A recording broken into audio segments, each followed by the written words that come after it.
Hello students, welcome back. In this unit we are going to discuss about session number 3, Sustainable Development and Green Economy of the Unit 5 Green Skills Class 9 IT 402. So here we have the two terms Sustainable Development and Green Economy. We'll understand them one by one. The current strategies of the economic development are using up resources of the world so rapidly that our future generation, the young people of the world would have serious environmental problems.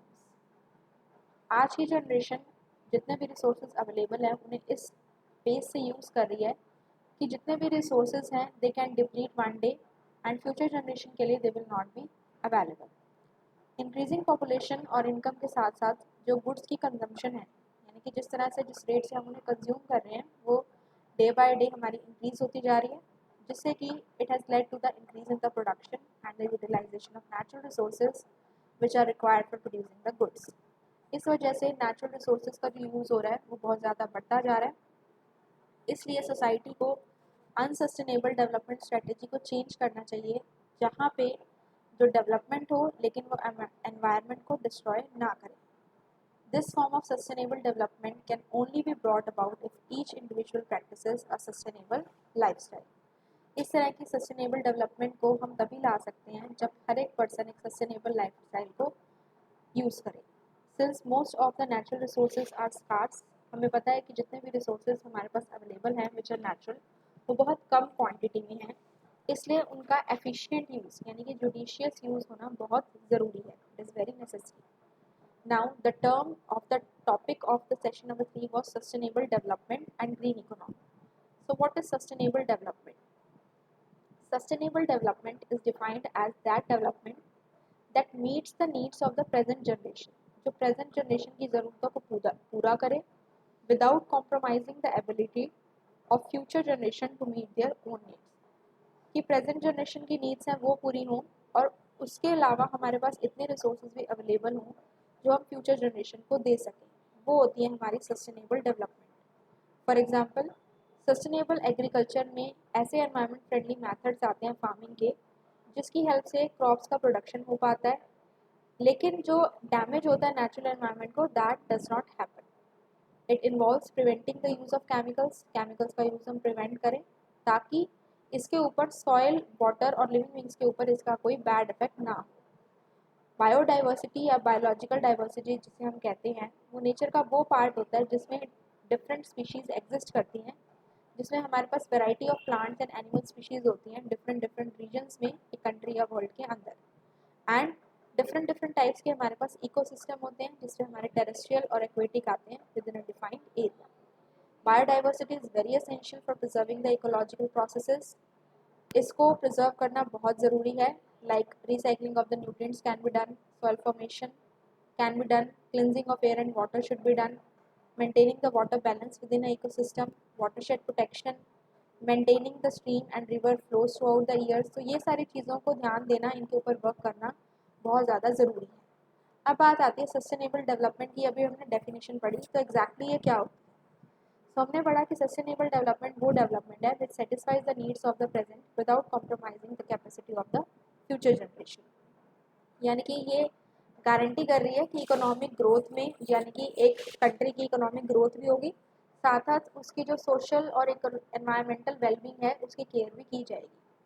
तो sustainable development एक ऐसा concept है जो first time आपका आया था 1987 पे, और उसमें ब्रंटलैंड कमीशन की रिपोर्ट थी जिसमें ये बताया गया कि एनवायरनमेंट के ऊपर ओवर यूज़ ऑफ रिसोर्स करने के नेगेटिव इम्पैक्ट्स क्या हो सकते हैं and how it can affect the economic growth and the globalisation. Now basically sustainable development में क्या क्या होता है, it includes reducing the excessive use of resources and enhancing resource conservation, कि हम रिसोर्सेज का एक्सेसिव यूज़, ज़रूरत से ज़्यादा यूज़ ना करें और रिसोर्सेज को कंजर्व करें। वेस्ट मटेरियल को रिसाइकिल और रीयूज़ करें। रिन्यूएबल रिसोर्सेज का साइंटिफिक मैनेजमेंट करें। ज़्यादा से ज़्यादा ट्रीज़ को प्लांट करें और ग्रीन ग्रासी पैचेस को जो आपकी कंक्रीट बिल्डिंग्स होती है उनमें थोड़ा थोड़ा एरिया में उसको कवर अप करें। एनवायरनमेंट फ्रेंडली मटेरियल का यूज़ करें या बायोडिग्रेडेबल मटेरियल का यूज़ करें जिससे कि वो इजीली डिकम्पोज हो जाए। ऐसी टेक्नोलॉजीज़ का यूज़ करें विच आर एनवायरनमेंट फ्रेंडली और जिससे कि रिसोर्सेज का एफिशिएंट यूज़ हो पाए। अब सस्टेनेबल डेवलपमेंट के कुछ गोल्स हैं जिसे हम SDGs भी बोलते हैं। ये ऐसे गोल्स हैं जिनको यूनिवर्सली पूरी सारी की सारी कंट्रीज़ को लेने की रिक्वायरमेंट है ताकि पॉवर्टी को एंड किया जा सके और अपने प्लैनेट को हम प्रोटेक्ट कर सकें ताकि सभी लोग पीसफुली रह सकें। सस्टेनेबल डेवलपमेंट गोल्स जो थे वो United nation sustainable development summit जो कि न्यूयॉर्क में हुई थी इन सितंबर 2015, उसमें ये लॉन्च की गई थी, जिसमें 2030 तक का एजेंडा था हमारा सस्टेनेबल डेवलपमेंट के लिए। इसके अंदर हमारे 17 सस्टेनेबल गोल्स थे जो 2015 में अडॉप्ट किए गए थे ताकि हम सस्टेनेबल डेवलपमेंट हर कंट्री में कर सकें। मेनली इसका ऑब्जेक्टिव है ऐसी इश्यूज़ को फेस करना जो गवर्नमेंट सोसाइटी फेस कर रही है, लाइक पॉवर्टी है, जेंडर इनइक्वालिटी है, वाटर का यूसेज है, एनर्जी, क्लाइमेट, बायोडाइवर्सिटी, इन सब से रिलेटेड जितनी भी प्रॉब्लम्स होती हैं उन सबको हैंडल करना इनका मेन एम था। आजकल कंट्रीज़ कुछ ऐसी पॉलिसीज़ और रेगुलेशंस बना रही हैं जो कि सस्टेनेबल सिस्टम्स को प्रमोट करती हैं in all the economic sectors ताकि हमें एक अफोर्डेबल और सस्टेनेबल इकोनॉमी मिल सके। The core skills identifies as necessary for the green worker. एक ग्रीन वर्कर बनने के लिए आपके अंदर जो स्किल्स होने चाहिए, सबसे पहली बात है आपको एनवायरनमेंट के अकॉर्डिंग अवेयर होना चाहिए एंड आपकी विलिंगनेस होनी चाहिए कि आप सस्टेनेबल डेवलपमेंट के बारे में चीज़ों को सीख सकें। इसके बाद बात आती है हमारी ग्रीन ग्रोथ की। So the concept of the green growth, green growth का मतलब क्या है कि it aims at achieving the economic growth which is socially inclusive and environmentally sustainable. यानी कि हम अपने एरिया में या अपनी सिटी में या अपनी कंट्री में ऐसी ग्रोथ कर रहे हैं जिससे इकोनॉमिक ग्रोथ तो हो रही है, कंट्री में पैसा आ रहा है, लेकिन वो सोशली इंक्लूसिव भी है। वहाँ पे सोसाइटी जो ये रिसोर्सेज का यूज़ कर रही है वो एक जुडिशियस यूज़ कर रही है, सोसाइटी इंक्लूडेड है उस चीज़ में, वो अवेयर है अपने एनवायरनमेंट के लिए और एनवायरनमेंट को वो ख़राब ना करके उसके सस्टेनेबल यूज़ करती है। The ministry of environment, forest and climate change, government of India recognise green growth in its vision where poverty eradication along with the green growth is to be seen as a local point for the green economy। जो हमारी ministry of environment है उन्होंने इस चीज़ को कैसे लेके देखा कि जहाँ पे पॉवर्टी की भी इरेडिकेशन हो, गरीब लोग ना हो, मतलब लोग गरीब हैं तो उनके स्टैंडर्ड ऑफ लिविंग को इम्प्रूव किया जा सके एंड वहाँ पे ग्रीन ग्रोथ हो according to the local point for the green economy. Okay, the finance commission of India articulated green growth as involving rethinking growth strategies. हम इस तरह की स्ट्रेटजीज़ को माइंड में सोचें कि जिससे हमारा एनवायरनमेंट है उस पर एक पॉजिटिव इफेक्ट हो और जो एनवायरनमेंट रिसोर्सेज हैं वो पुअर पीपल और वल्नरेबल ग्रुप्स जो बहुत जल्दी इफेक्ट हो जाते हैं उनके लिए वो चीज़ें अवेलेबल हों। अब कोई भी इकोनॉमी जो हम कहते हैं इट विल ग्रो ग्रीन, वो किस चीज़ पर डिपेंड होती है कि अपने रिसोर्सेज का वो कंजम्पशन जो है वो स्कार्सली और वाइसली करे ताकि आगे आने वाली जनरेशन के लिए वो हेल्पफुल हो और आगे सोशल इक्विटी और जॉब क्रिएशन में वो हेल्पफुल हो सके। To ensure the sustainable development, कोई भी ऐसी एक्टिविटी जो इकोनॉमिक ग्रोथ करती है वो अपने एनवायरमेंटल इम्पैक्ट को ध्यान दें ताकि वो लॉन्ग ग्रोथ और डेवलपमेंट में कंसिस्टेंट रहे।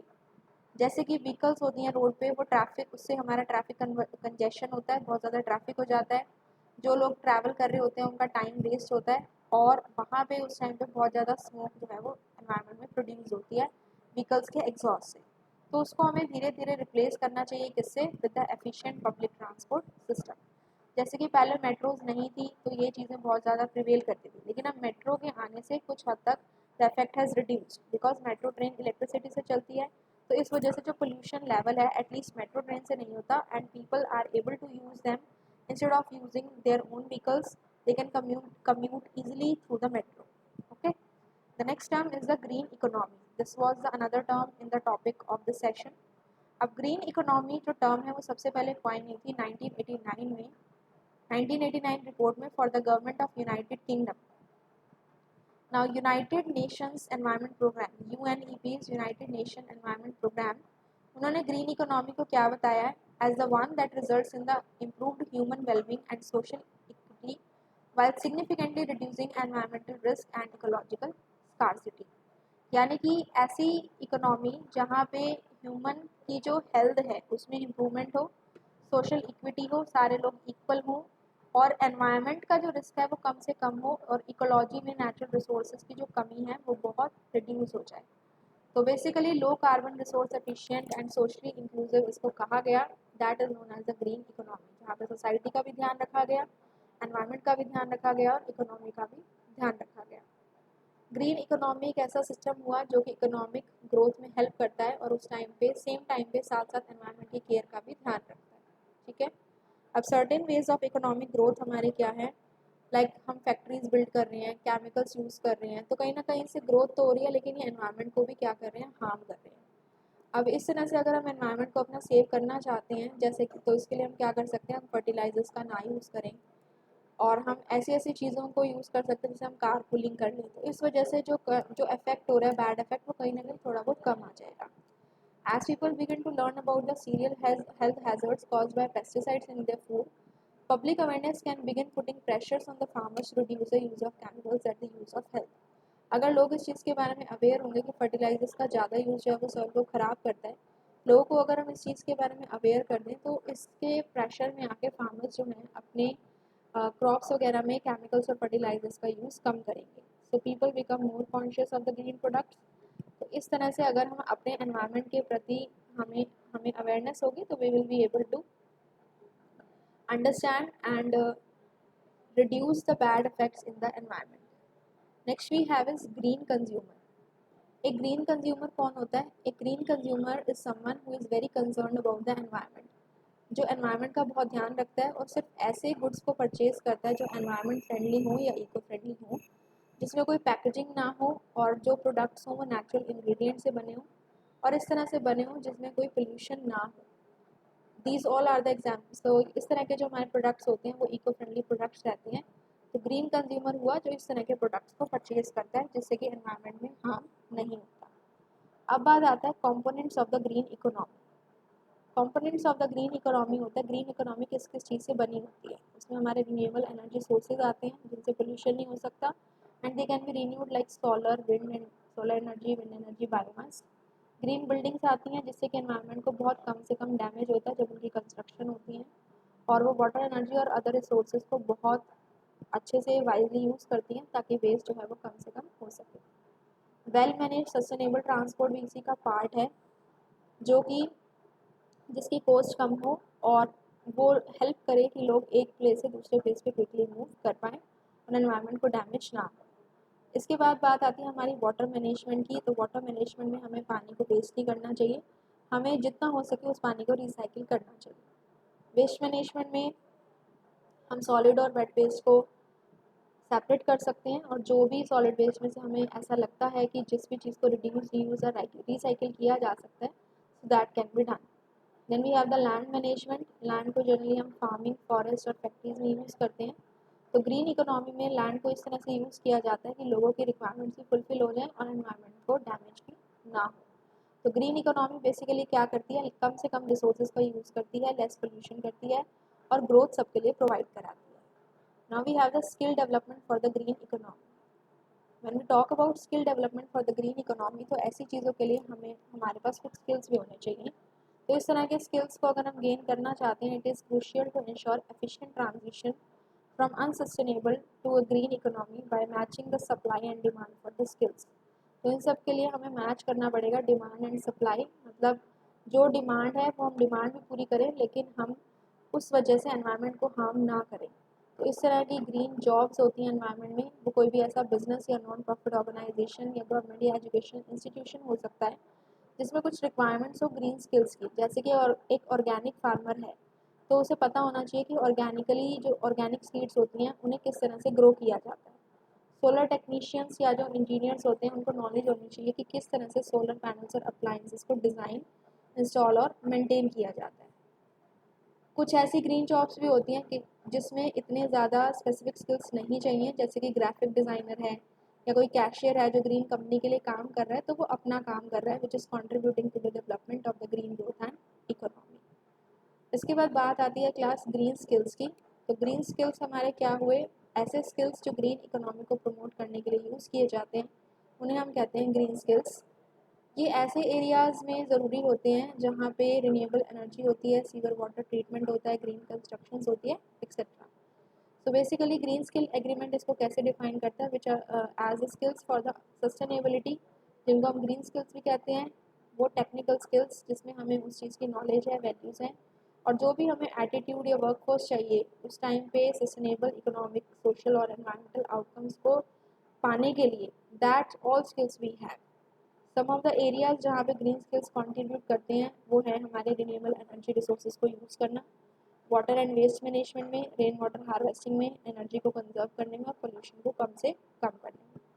तो green skill is very crucial ताकि हम एक ट्रांजिशन कर सकें from energy and emission that is intensive economy से हमें ग्रीनर सर्विस के ऊपर आ सकें। ठीक है, ये प्रिपेयर करती है लोगों को फॉर द ग्रीन जॉब्स ताकि वो अपने एनवायरनमेंट को सेव कर सकें, इम्प्रूव ह्यूमन वेलबींग और सोशल इक्वालिटी। इसके लिए बहुत सारी टेक्नोलॉजीज डेवलप की गई हैं, लाइक सोलर एनर्जी है जिससे कि हम solar light, solar panel, solar cooker वगैरह का यूज़ कर पा रहे हैं।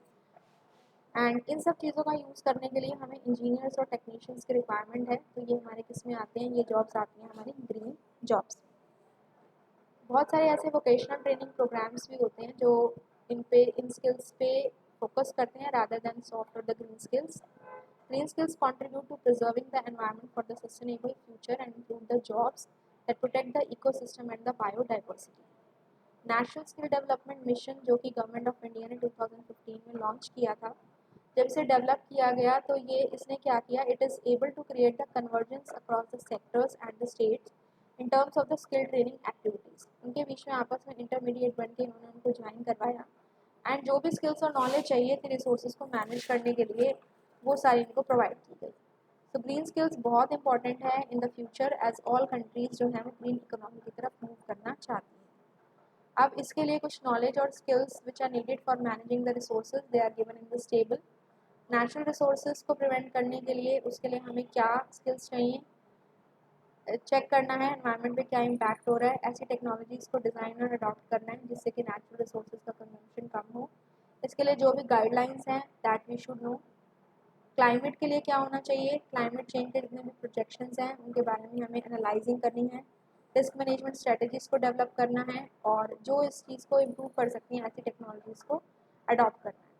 रिसोर्स एफिशिएंसी को सपोर्ट करने के लिए हमें इस तरह के बिजनेस मॉडल्स तैयार करने हैं कि बिजनेसेस में उन रिसोर्सेज का एफिशिएंटली यूज़ हो सके, अच्छी टेक्नोलॉजीज़ हो हमारे पास, उनका मैक्सिमम यूज़ हो और रिडक्शन इन द वेस्ट हो। लो कार्बन इंडस्ट्री को सपोर्ट करने के लिए हमारे पास ऐसी टेक्नोलॉजीज़ हो जो रिन्यूएबल सोर्सेज का ज़्यादा यूज़ करें। हम ऐसी टेक्नोलॉजीज़ को डिज़ाइन और अपडेट अडॉप्ट करें जिसमें कम से कम कार्बन का एमिशन हो। ठीक है, सो इस तरह से हमारे डिफरेंट थिंग्स हैं। So we have to work together towards a green solution. Green building sector में जो एबिलिटी होती है ट्रेडर्स की काम करने की कि वो बिल्डिंग की एनर्जी की एफिशिएंसी को बढ़ा सकें, तो ग्रीन बिल्डिंग सेक्टर क्या होता है जिसमें वर्कर्स की एबिलिटी होती है कि वो एनर्जी की एफिशिएंसी को इंक्रीज कर सकें, यानी कि एफिशिएंटली एनर्जी यूज़ हो सके। Now next is the program, ये जो हमारा प्रोग्राम है green skill development program GSTP, ये प्रोग्राम का मेन वर्क है कि हम ऐसे ग्रीन स्किल्स वर्कर्स जो हैं वो डेवलप करें जिनके अंदर इस चीज़ की टेक्निकल नॉलेज हो और कमिटमेंट हो कि वो रिसोर्सेज का कम से कम यूज़ करें और आगे आने वाली फ्यूचर जनरेशन के लिए भी हमारे पास वो चीज़ें अवेलेबल हैं। Environment change can be seen as an important factor that affects the labor demand and skills across all the sectors such as automotive, retail, etc. जो कि हमारी इकोनॉमी को भी इम्पैक्ट करता है। इसलिए ग्रीन स्किल्स का मेन एम है कि वो इकोनॉमिक डेवलपमेंट और एनवायरनमेंट कंजर्वेशन दोनों को बैलेंस करके चले ताकि जो सोसाइटी, इकोनॉमी और एनवायरनमेंट की नीड्स हैं वो एफिशिएंटली मीट की जा सकें और एनवायरनमेंट में कम से कम डैमेज हो। इसके बाद बात आती है हमारी ग्रीन जॉब्स की। तो ग्रीन जॉब किसी भी इंडस्ट्री में ऐसी एम्प्लॉयमेंट है, ऐसी जॉब है जिससे कि एनवायरनमेंट जो है वो प्रिजर्व होता है उस सेक्टर में और वहाँ पे सस्टेनेबल डेवलपमेंट होती है। इस जॉब से इकोसिस्टम से प्रिवेंट रहते हैं, बायोडाइवर्सिटी जितनी भी स्पीशीज़ हैं वो प्रिवेंट रहती हैं, एनर्जी, मटेरियल और वाटर कंजम्पशन का कम से कम यूज़ होता है। ग्रीन जॉब किसी भी सेक्टर में हो सकती है like agriculture, manufacturing, research and development. जो भी ट्रांजिशन हमें हाई कार्बन कंटेंट से लो कार्बन इकोनॉमी पे चाहिए that can be done in an environmental friendly manner और arise in the green buildings and energy efficiency. अगर हम इस तरह की बिल्डिंग्स बनाते हैं जिससे कि एनवायरनमेंट को कम से कम रिड्यूस हो, एनर्जी का कम से कम कंजम्पशन हो, तो उस वे में जो डिमांड होगी ग्रीन जॉब्स की, जैसे कि आर्किटेक्ट्स हैं, इंजीनियर्स हैं, टेक्नीशियंस हैं, इन लोगों की डिमांड भी बढ़ेगी। तो इस तरह के सेक्टर्स में बहुत सारी जॉब्स की अवेलेबिलिटी भी है। यहाँ पे हमारे पास टेबल दी गई है, एग्रीकल्चर सेक्टर है, किस किस एरिया में हो सकता है।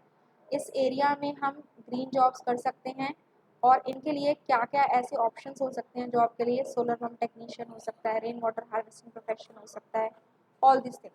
इसी तरह से हमें construction, energy, forestry, manufacturing, retail, automotive and transport, इन सब में हमें बताए गए हैं कि किस किस एरिया में ग्रीन स्किल्स डेवलप किए जा सकते हैं, क्या क्या ऐसा काम हो सकता है जिससे रिसोर्सेज कम से कम यूज़ हो, और उसके लिए जॉब्स क्या क्या हो सकती हैं। नेचुरल साइंटिस्ट हो सकते हैं, रिसाइकलर हो सकते हैं, ग्रीन सेल्स पर्सन हो सकते हैं, अकाउंटेंट्स, कैशियर, सेल्स एसोसिएट और क्लीन कार इंजीनियर्स हो सकते हैं।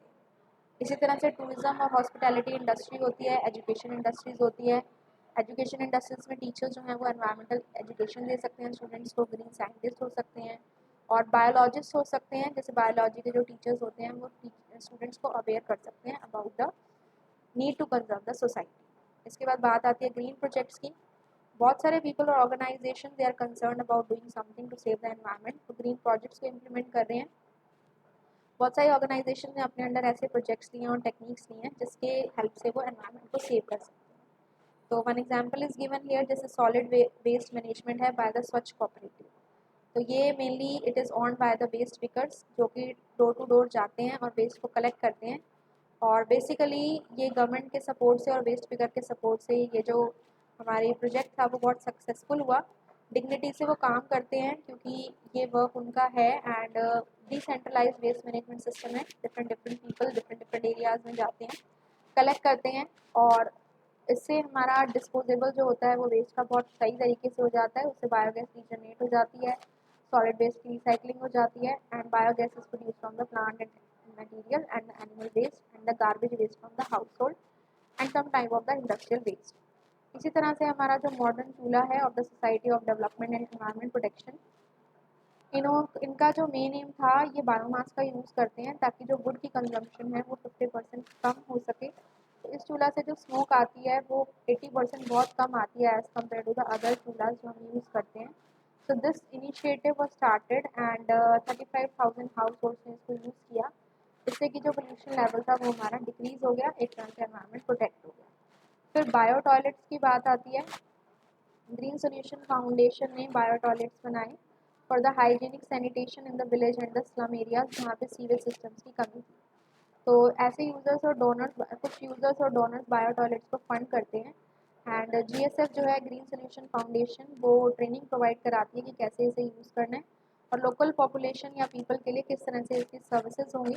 इससे लोगों की जो एंटरप्रेन्योरशिप अपॉर्चुनिटीज़ होती हैं वो भी बढ़ जाती हैं। अब ये काम कैसे करता है, इसके अंदर एक बायोडाइजेस्टर टैंक होता है जो इको फ्रेंडली इसका बेस होता है इस टॉयलेट के लिए। इसके अंदर कुछ एरोबिक बैक्टीरिया काम करते हैं जिससे कि ये टैंक ह्यूमन वेस्ट को एनवायरनमेंट स्टैंडर्ड कंपैटिबल वाटर में चेंज कर देता है। यानी कि जो भी ह्यूमन एक्सक्रीटा होता है that is change into the environment standard compatible water, जो कि फ्लश करने के लिए यूज़ हो सकता है या इरिगेशन के लिए यूज़ हो सकता है। अब इसके बेनिफिट्स क्या हैं, वाटर कंजर्वेशन हो जाता है क्योंकि फ्लशिंग में बहुत ज़्यादा पानी लगता है तो इस वजह से पानी का जो कंजर्वेशन है वो हो जाती है। एफिशिएंट सीवेज सिस्टम हो जाता है, सॉइल और वाटर का कंटामिनेशन नहीं होता और हाइजीनिक सैनिटेशन है तो डिजीज नहीं होते। So with this we have covered the session number 3 of this unit, students. I hope you have understood the topics. In case any doubt is there, you can ask me in the comment section. And if this video has helped you, you can share it with your friends so that they can also have the knowledge about it. And please like, share and subscribe the video and share the video at the maximum level. I'll meet you in my next video. Thank you.